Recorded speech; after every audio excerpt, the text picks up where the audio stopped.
Welcome, everyone. Just want to welcome you to the leader's role in shaping high-performance teams with Joan Peterson today. So thank you for joining us. While we're waiting, we'll probably have a few more folks joining us. And while we're waiting, I'm just going to go over a couple things quickly. If you can pop in the chat where you're calling in from, and you'll see my post there. I'm calling in from North Vancouver, BC. So I'm on the west coast of Canada.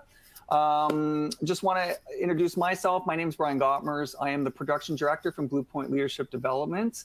I'm also here with, and as everyone knows, Joan Peterson, who is my fearless leader too, and I'm fortunate to get to work with her for many years now. So a couple things, a couple housekeeping things, just let you know, thank you for those goes. Oh, I got a Surrey, BC, so I have someone close to me here.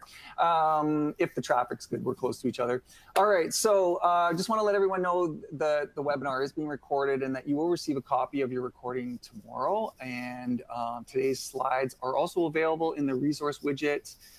As well, as you notice from our activity in the chat, we will be using that throughout the session today. So please feel free to put any comments or questions as we go along. If we don't get to any of your questions, we will make sure to follow up with you after this session today. So that's enough talking for me. Thank you for all of you who have put in the chat, calling in. Looks like we're kind of across the continent, east to west here. So thank you. And thank you for anybody who's in odd hours right now joining us at this time. It's 11 a.m. where I am and 2 p.m. In the Eastern time zone. So thanks again. And I'm going to pass the microphone over to Joan. Thanks, Joan. Yeah, thanks, Brian, and welcome, everyone. Thanks for taking time out of your day to spend just a little bit of time with us talking about this idea of high-performance teams. As Brian said, my name's Joan Peterson. I put in the chat pod, I'm calling in from Long Island, New York. And I love that you're all putting in the chat pod. My hope is that you'll use that chat pod to connect with each other and to connect with me throughout our time together. A bit about the organization I work for. I work for an organization called Bluepoint Leadership Development, where we work with leaders all over the world. And we do lots of things from keynotes to leading workshops inside organizations in topics like leading high performance teams, leadership coaching, emotional intelligence, leading innovation, communication. We also do executive coaching. I've been in this field, the leadership development arena. First half of my career, I worked inside an organization, and the latter half of my career has been with Bluepoint, interacting with all different organizations. Been in the field for about 3 decades, and I love the work that I get to do. Delighted that I'll get to spend some time with you today. So let's dig right in. When we look at this idea of the leader's role in leading high performance teams, my hope is that by the end of our time together, you'll have maybe a new thought, a new idea. Whether you're a leader, whether you're leading an organization from an HR perspective, whether you're on a team, whether you're coaching leaders, my hope is that you'll look at your role in some way different, and you'll leave with maybe a tip, maybe a new way of thinking things, maybe with a new practice. I'd like you to start first by thinking kind of big picture. Like, what would it be like if the teams inside your organization were operating at their best? So again, regardless of your role, what would it be like if I had high-performing teams? What would the impact be on the organization? What would the impact be on you? Again, whether you're in HR or whether you're a leader of a specific team. If we look at the research, and my guess is this isn't surprising, this is Gallup 2024, we know there's a substantial correlation between employee engagement and team performance. I know my guess is that's not a surprise for folks. And my guess is it's also not a surprise for folks that leadership matters. When we look at the statistics around leaders and leadership and managers account for 70% of the variance in team engagement. So when I lead a team, when I show up, I impact that team 70% in terms of how engaged people are. And of course, high engagement means high performance. And my guess is you've also heard the metaphor that organizations are really a team of teams. I mean, think about how that progresses up inside the organization. I impact my team impacts the organization sees results. So again, my hope is we'll look at what might I do differently? How might I help the leaders inside my organization or myself impact that team engagement, that team productivity in any rate possible. I'd like you to think, if you would, about your own experience on high performance teams. I'm going to ask you to think about throughout the course of your career, work, career, life, think about a time when you were part of a team that performed exceptionally well. I'm going to ask you to think about, well, what did that team look like? What was it about our team that performed at a high level? To what would I attribute that peak team experience? And I'll share one of the things that came to mind for me, and Brian's part of this team. We're going back a few years when the pandemic hit.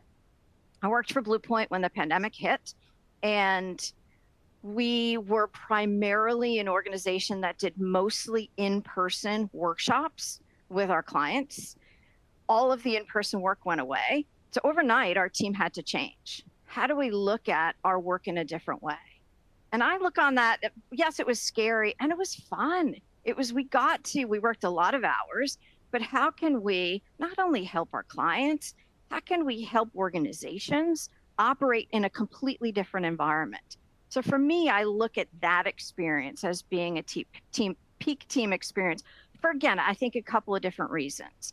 When I think about, well, what factors contributed to it, I'm going to ask if you would to use the chat pod here. When you think about that peak team experience that you reflected on, what are the factors that you think contributed to the team's exceptional performance?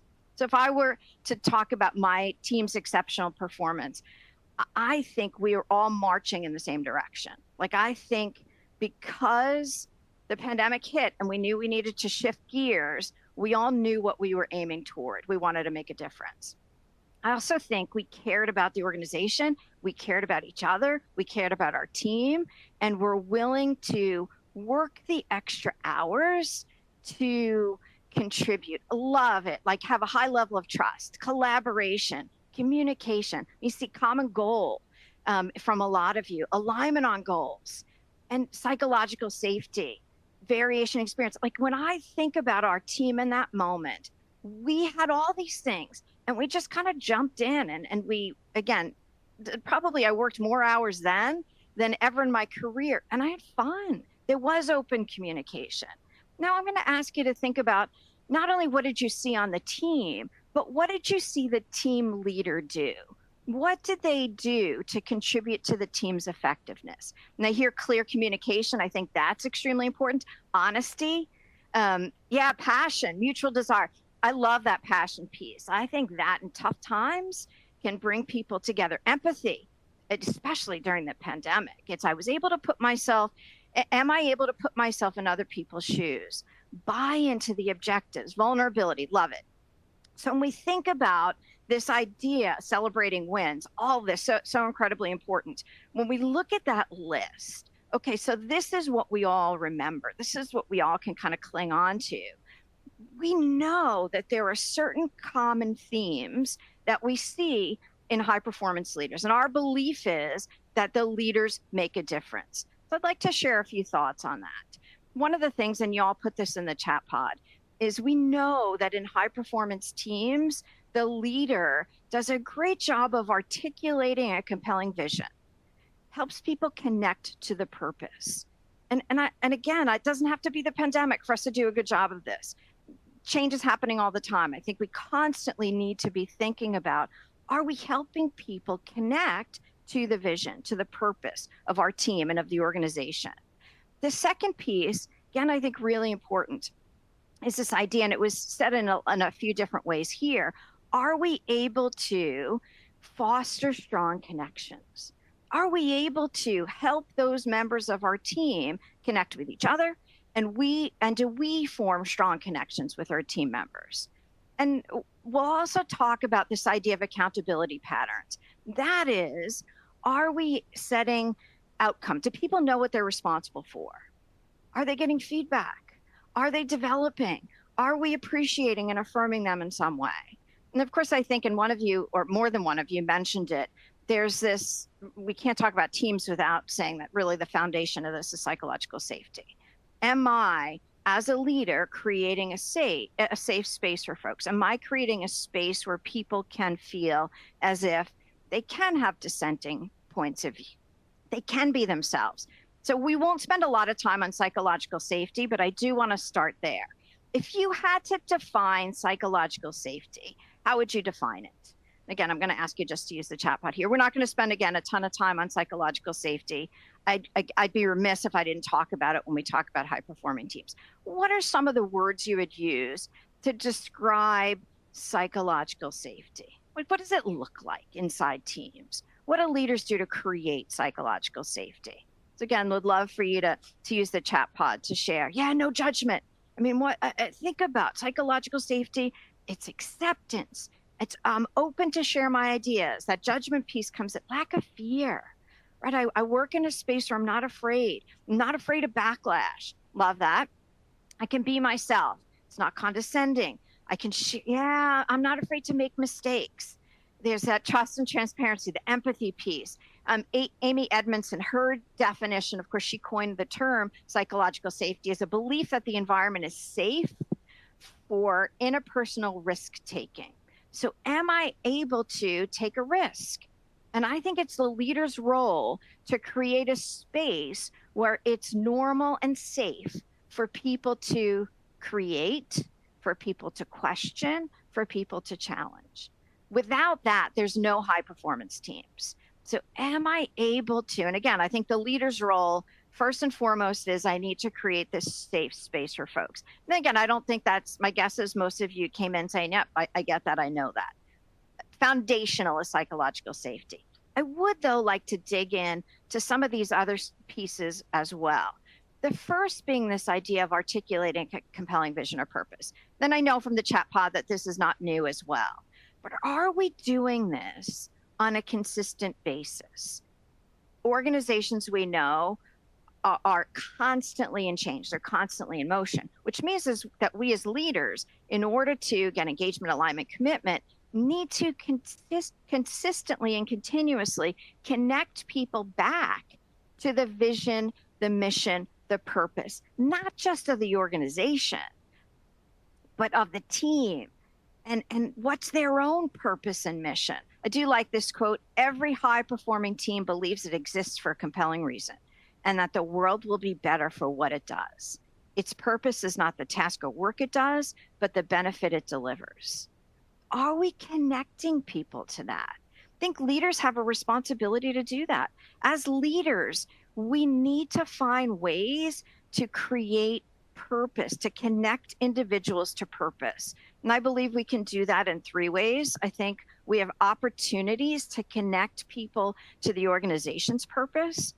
I think we minimally need to connect people to our team's purpose, why our team exists, how it adds to the organization purpose.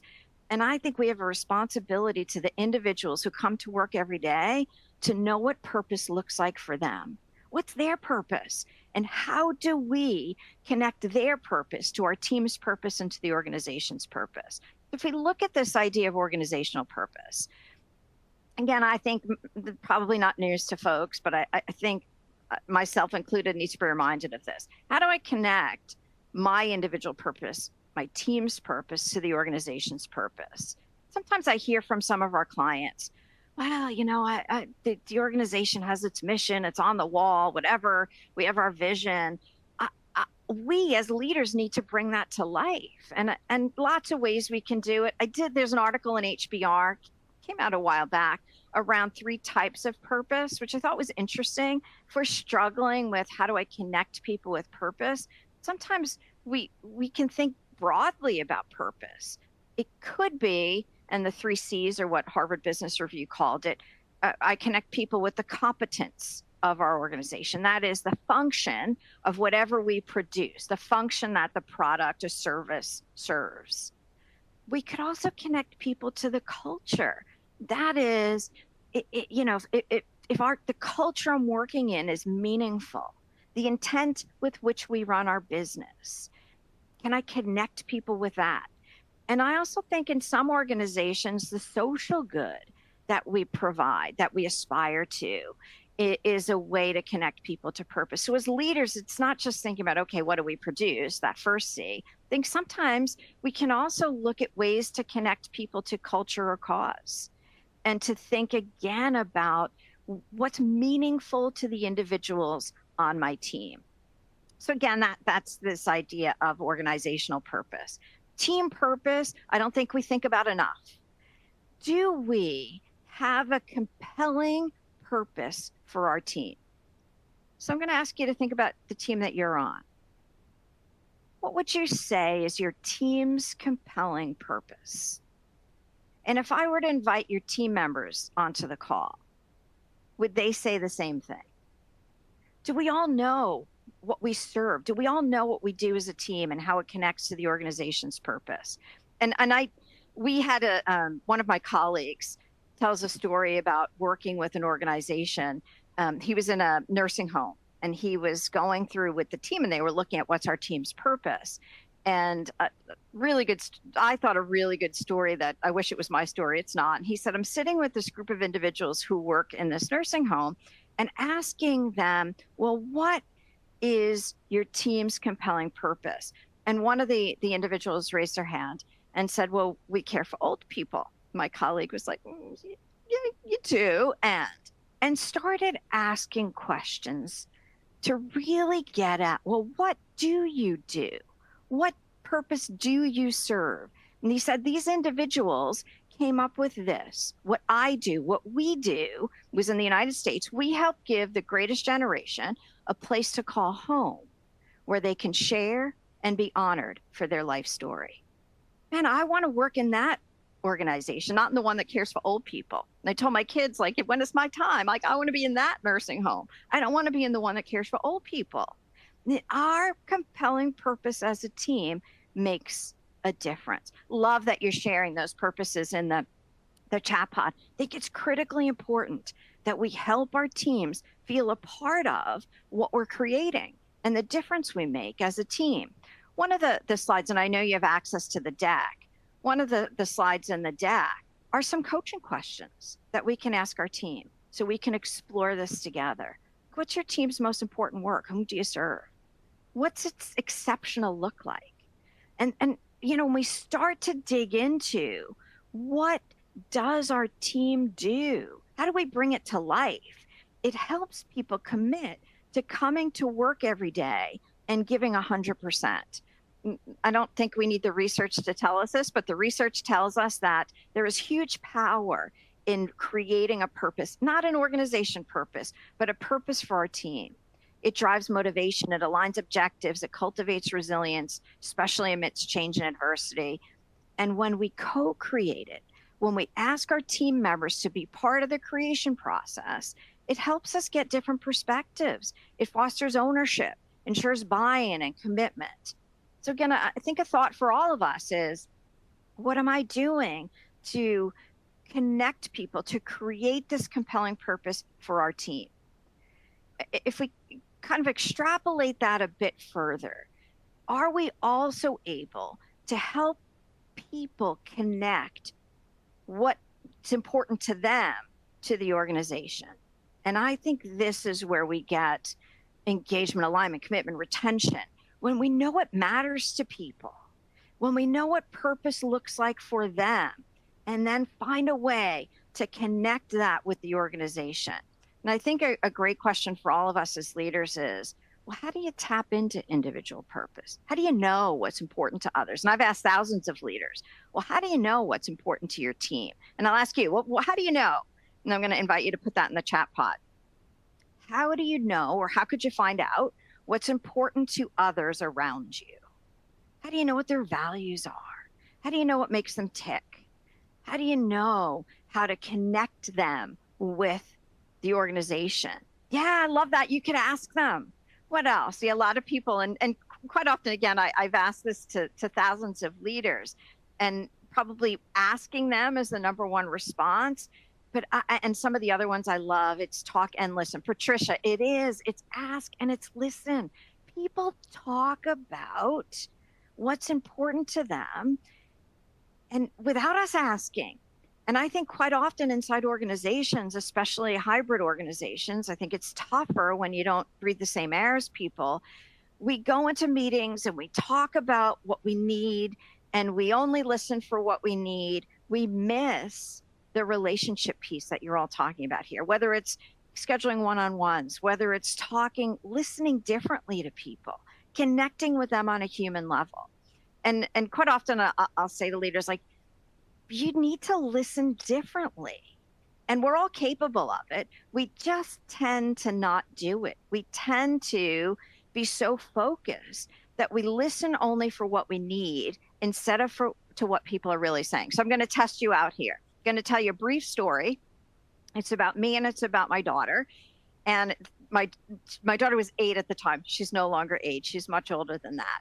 I'm going to ask you to think about, based on this 2-minute story, can you listen for what you think my values are? And can you listen for what you think my daughter Katie's values are? So I grew up playing soccer. I was an athlete. I couldn't wait for my children to play soccer. I'm an executive coach. I coach for a living. I grew up playing soccer. I thought, I'm going to coach soccer and I'm going to be such an amazing coach. I couldn't have been more wrong. I didn't expect for 5-year-olds to play the way they played. Another story for another day. So Katie is coming back from a game. She's in the back seat of the car. We stop at a red light. And she says to me, Mommy, would you rather win, lose, or tie? And I without even thinking, I was kind of like, well, I'd rather win. And then I thought, well, what would a better parent than I say? Like, well, I'd rather win end. Then I kind of did the end and then said, well, teamwork and having fun and sportsmanship. I listed all the things that I thought a better parent than I would have said rather than blurting out, I'd rather win. And Katie stopped me, 8 years old. And she's like, well, that's interesting because I'd rather tie. Because when you tie, there are no winners or losers, Mom. Such a bad parenting moment, right? This is what I do for a living. And I missed it.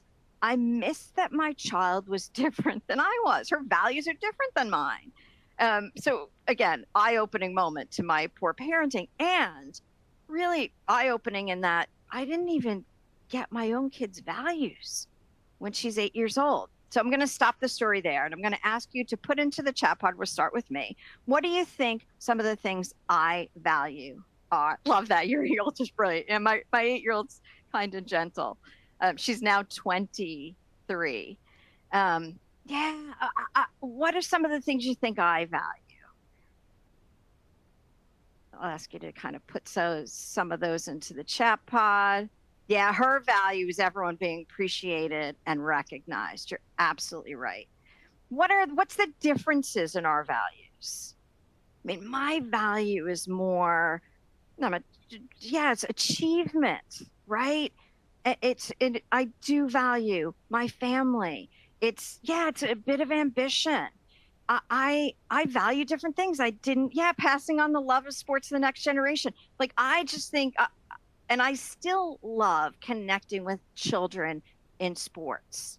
So different ways of defining success. What do you think Katie's values are? Yeah, it's collaboration versus competition. Her value, and it's so interesting because even seeing her grow up, she went about things much differently than I did in college, even in high school, even in the work she does. Individual success versus team like collaboration. She's all about justice and kindness and equity. Love of all. So fast forward to now, she's in inclusivity. Yes, empathy. So those are the kinds of things that are really important to her. And she's in college and she calls home and she's like, Mom, I have an opportunity to apply to a res hall. I have a couple of different choices. And she's like, 2 of the choices are leadership is one of the res halls, or social justice. And she just kind of laughed and she's like, guess which one I'm applying to? Of course, she lived in the social justice residence hall. And she goes, I wonder which one you would have applied to. So, I mean, it was an interesting conversation for us. The reason why I tell you that story is we can hear what's important to people when we listen for it. And then how do we treat them when we know it? I think as leaders, it's incredibly important to know what work matters most to others and connecting it to the team and the organization. One size does not fit all. And I think the leaders who can recognize that get more engagement, alignment, commitment, productivity. So how do I tap into the unique and distinct individuals who live on my team every day? I'd like to talk a little bit about this idea of fostering strong connections. This is one of the books. This came out a while ago. I'm dating myself a bit. The book came out, it was called Bowling Alone. And I just loved the title, really big book. And it talked about this idea of, and it was a study of communities in the United States and how when bowling leagues started to dwindle, the communities changed. Like we no longer went next door to get a cup of sugar. That we kind of were self-sufficient in our own homes. So then they went to look at, well, can we build communities even though people don't join bowling leagues, even though a lot of civic associations have fewer and fewer participants? And they found is that we can create communities when they don't happen naturally. And I share that because I think our role as leaders is to create a community. And here's what I mean by community. When we look at work, a work group has integrated activities. A team has integrated activities where people are committed to the work. In a community, which I think is the highest performing team, is when we have people with integrated activities committed to the work and committed to each other. When we're committed to each other in a community setting inside organizations, we tend to, again, see higher engagement, higher productivity. People have more fun at work. So are we as leaders able to build connections with our team members? And we know that when we look at poor performance teams, we see not everyone connected with each other. When we see higher performance teams, we see this idea of people being really connected to each other. And I think that it's not just the leader being connected to every member on their team, but it's making sure the team members are connected with each other and care about each other and care about the work. And sometimes we have to foster that. So how do I, and again, I think I have a role here, how do I build a connection inside organizations 1v1? What are some of the ways that I can build a connection?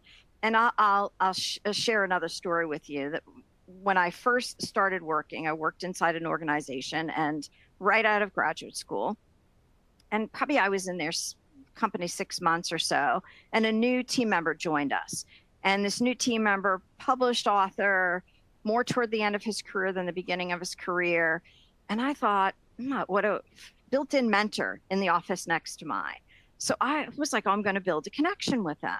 So I would show up every day in his office and I'd be like, oh, and trying to make small talk, trying to find something in common, right? Like, I saw he had pictures of his children up, and I had no children at the time, but just trying to engage in conversation. And I didn't kind of get a lot. And I thought after trying, like, I just kind of was like, forget it. I'm never going to connect with this guy. And I kind of let it go. And I wrote him off like, oh, he's not interested in connecting with me. Maybe 3 months later, he comes into my office, he sits down. And he said, Joan, I've been thinking, and he said, and I've been looking at some of the work you're doing. He's like, you're really good at workshop design. He said, I have to say, that's not something that I'm strong at, not something that I've ever been gifted at. And he said, the more I thought about that, he said, I wondered, what you're more toward the beginning of your career, what is it that you aspire to? Like, what do you want to learn? What are you looking to do? And he said, and I wonder how I could help you. I mean, think about the different conversation. The conversation I had with him is, oh, like, let me tell you about your weekend. Can you tell me about your kids? Trying to find something in common. I think typically when we look to build a connection, we look to find something in common with someone. There's a huge downside of that. What if you don't have anything in common with them? We still need to build a connection. What he did, one conversation was much different. What he did was he looked to honor me in some way. Joan, I've noticed that you're really good at workshop design. He was vulnerable. He disclosed. It's like, not really a strength of mine. Then he learned about what was important to me. Hey, I'm wondering what it is you look to aspire to be so that I can help you. When we look to make a true connection with someone else, quite often, if we are just looking for what we have in common, it's not a deep connection. Can we find ways to honor, disclose, learn, and serve the other person? So let's look a little bit at each. When we look at this idea of honoring the other person, this is, how can I authentically honor, see that person? So what are some ways? I'm going to ask you to use the chat pod here. What are some ways that we can authentically honor others inside organizations? Like, what are some ways that you can honor people in a way that's not like I'm checking this off the list, in a way that's real, in a way that matters to people? What are some strategies for honoring others? Thoughts on that? Again, would love for you to put them in the chat pod. I think without this honor piece, we're going to find it really hard to connect with people. Yeah, learn about who they are. Maybe it's recognizing them, praising them in some way that they want to receive praise. Yeah, the recognition piece. I mean, how did my colleague do that with me? He's like, oh, you're really good at this. He kind of did it in one-on-one, and he recognized me in some way. I think we can also, listen, observe, recognize. I think we can also honor people by being present with them, taking opportunities to notice them. Yeah, love, such great suggestions. We honor people, skills and accomplishments, purpose and reputation, curiosity. I saw that in the chat pod. And again, sometimes I think we can honor people, even if we haven't spent a lot of time with them, by being present with them, by seeing them. So, I think it's so hard nowadays, especially again, hybrid work environments, for us to really be with people and to see them. And that's a way we honor people. So let's move to disclose. There's research it's kind of interesting research to back this up. When I'm vulnerable with others, I tend to build trust, psychological safety. I tend to build connections. And one of the stories that I read, it was in a book called Click that came out a number of years ago. You may recall the story. Researcher did this. She had two different rooms with laptops in each room, and the laptop would talk to the people who came in. And one of them was programmed to say, hi, this is a laptop speaking. Hi, I'm so-and-so. Can you share with me something that you would be embarrassed to share with a friend? And the number of people that disclosed to the laptop were very slim. Most people were just kind of like, what? No way. The other room, though, the laptop asked each person who came into the room a slightly different question. And it was something like this. Hi, I'm so-and-so. This is, again, laptop speaking. Sometimes I crash and my human users don't know why. It's really embarrassing. Can you share something that's embarrassing for you? The number of people who shared with the laptop went through the roof. So this idea of disclose and research-based disclosure builds vulnerability, it builds connection, it creates a safe space. And I think, again, there's lots of ways that we can disclose. We can disclose by talking about something we're working on. We can disclose by sharing something we've learned about ourselves. My colleague disclosed by saying, empathy. We can disclose by putting ourselves in other people's shoes. We can disclose by, I think if we as leaders don't talk about what we're working on, we don't talk about things that we're looking to sharpen our saw around, we are not going to make it a safe space for people to admit mistakes, for people to talk about what they want to get better at, for people to develop. So disclose, incredibly important. This idea about learning what's important to others. This isn't, a lot of you talked about one-on-ones or making time to connect with folks. So important. for us to know what's important to others. Like, what inspires you? What matters most to you? To what do you aspire to do? What are your challenges and opportunities?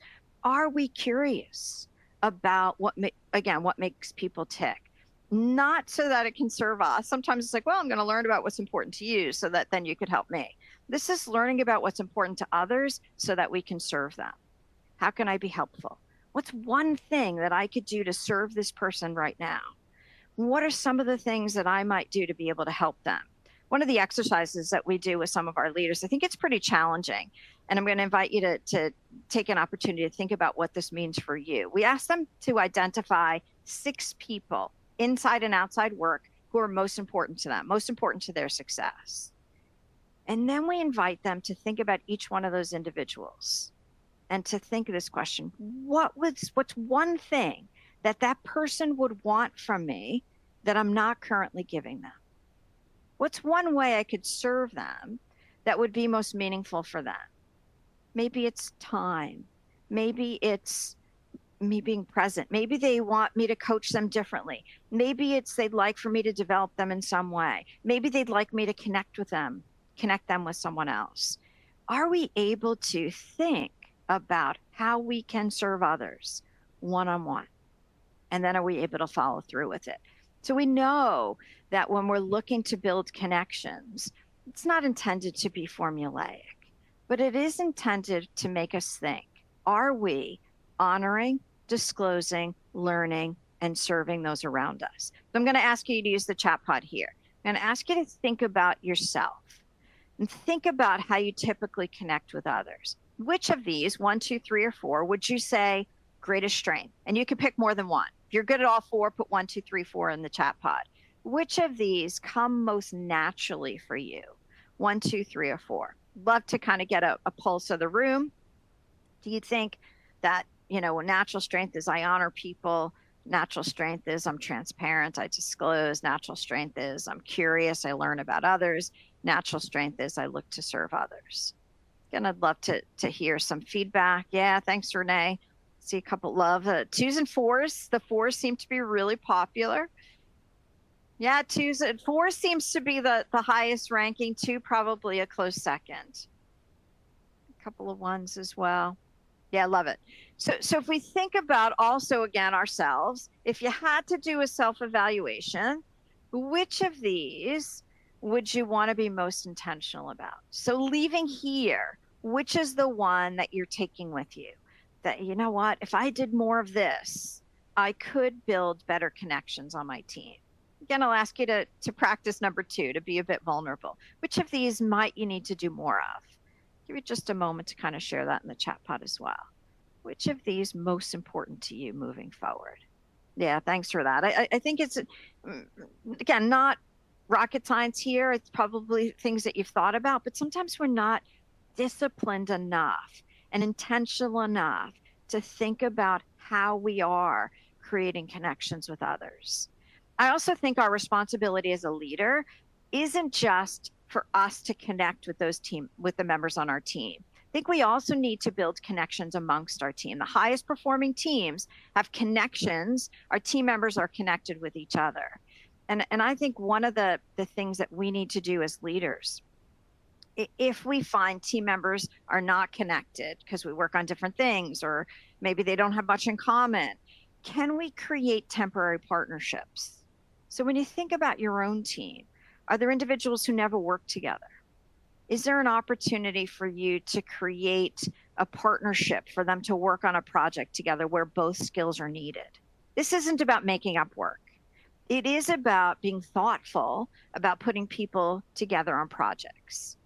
How can you create partnerships by, again, inviting people to work on something together where you need both skill sets? So that, again, is a way we can look to build connections on teams. I'd like to spend the last bit of time talking about this idea of creating accountability patterns. If we look at this idea of accountability, one of the accountability is a tough word. We sometimes have organizations say, like, can you teach our leaders how to be accountable? And really, accountability, it's used in not such a nice term. I think accountability is a way we honor people. when we talk about accountability, when we help people own things, this isn't about punishing people who don't get the work. This isn't about hunting people down and say, well, you didn't get that done. It's not about blaming people. Accountability is around helping people take ownership, which builds engagement, alignment, and commitment. So are we able to honor people by helping them understand what they own? And again, is each team member responsible for unique, specific outcomes? Is there clear accountability amongst the team? And that piece around, and we talk about accountability patterns, we talk about three things. The first is this idea of crystal clear commitments. It's around outcomes. Do people know what outcome they're responsible for? It's also about real-time measurement. Do I know when I'm successful? Do I know what success looks like? It's about feedback. Is it a feedback-rich culture where people get appreciative feedback, they get constructive feedback, and they are also, there's a coaching environment. That is this idea of development. Do I help people figure things out on their own? And again, I would be remiss if I didn't talk about accountability patterns, this idea of acknowledgement and appreciation.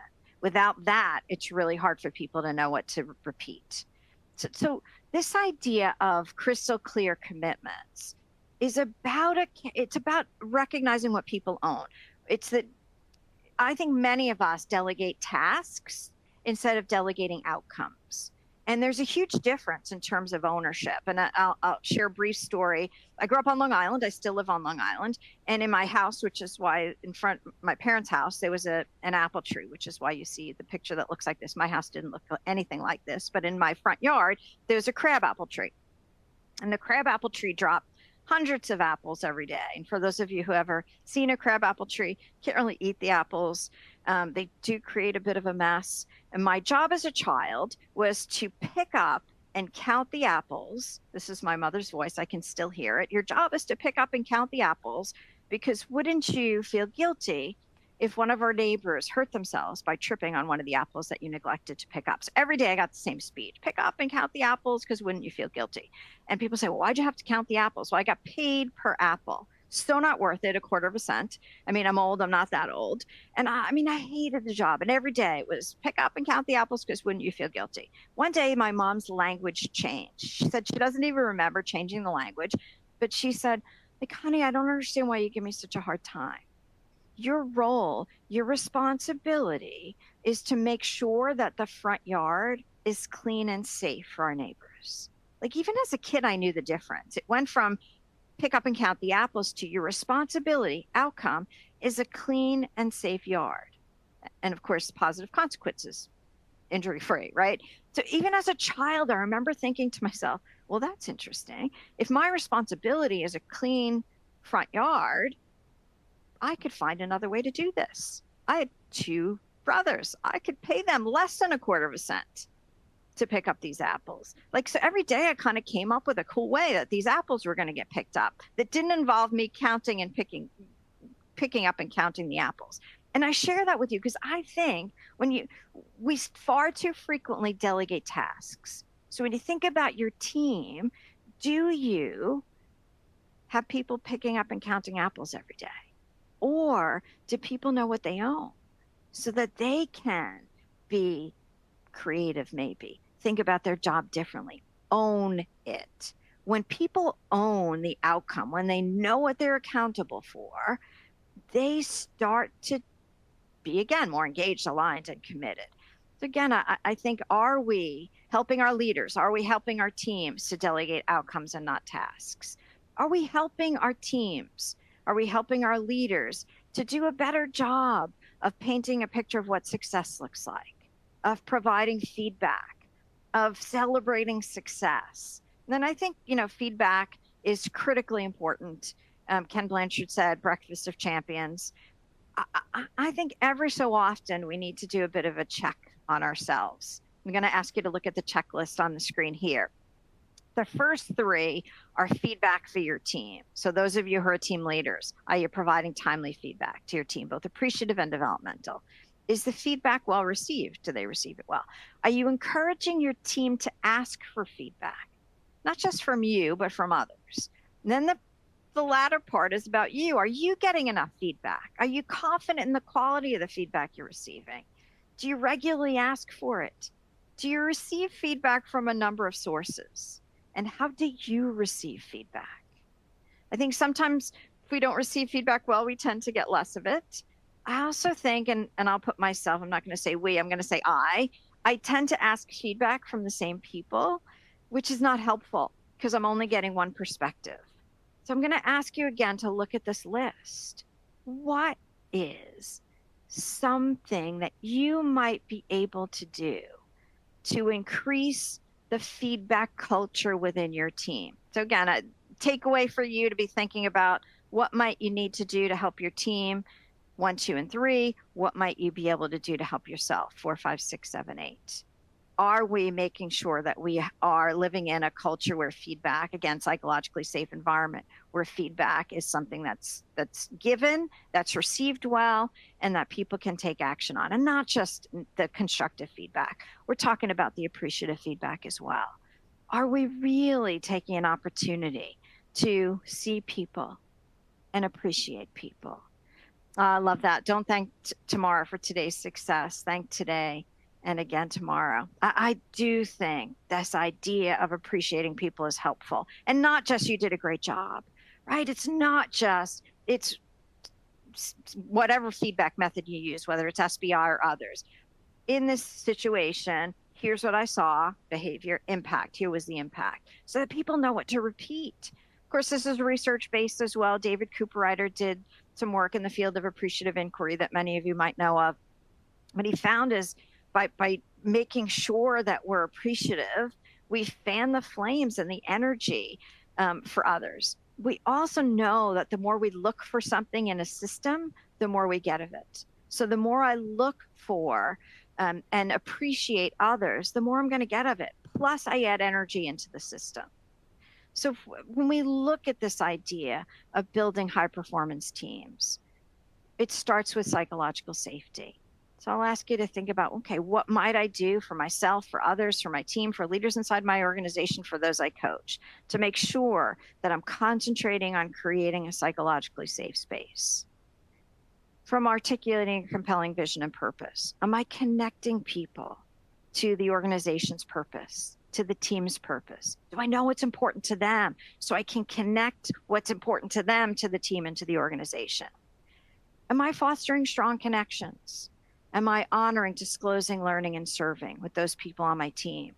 Am I helping people to connect with each other and build that community, whether it's through temporary partnerships or really concentrating on this idea of fostering those connections?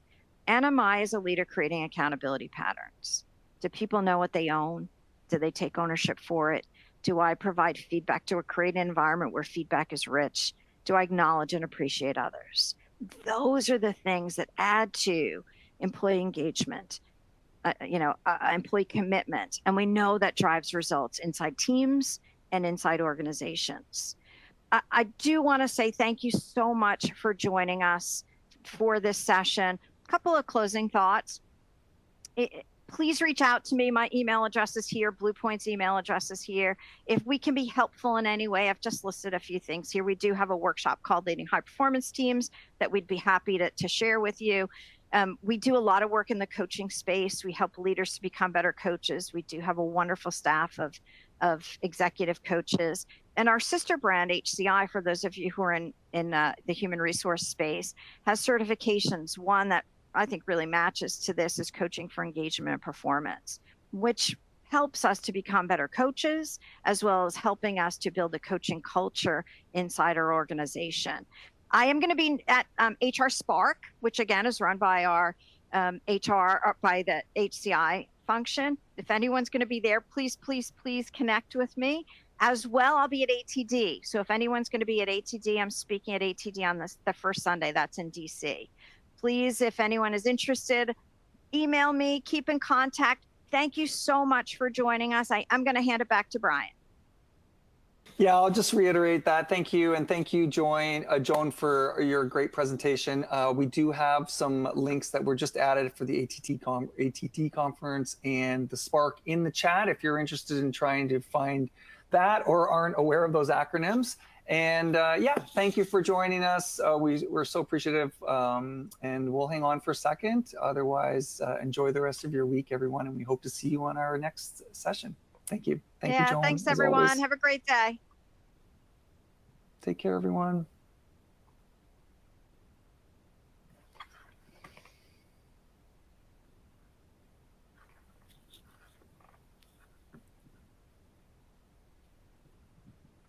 Thanks, everyone, for your comments.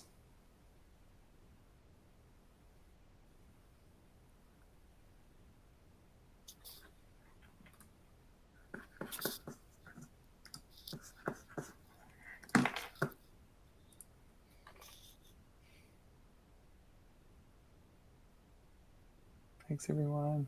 Just hanging on for a sec more if there's anything else. Otherwise, I'll end the event.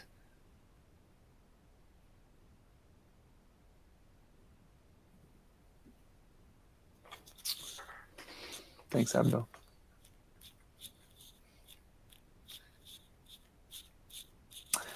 All right, so thanks everyone. Just a reminder, you will get this recording sent to you. And again, please watch out for any future ones. And I hope you can connect with Joan in those 2 locations.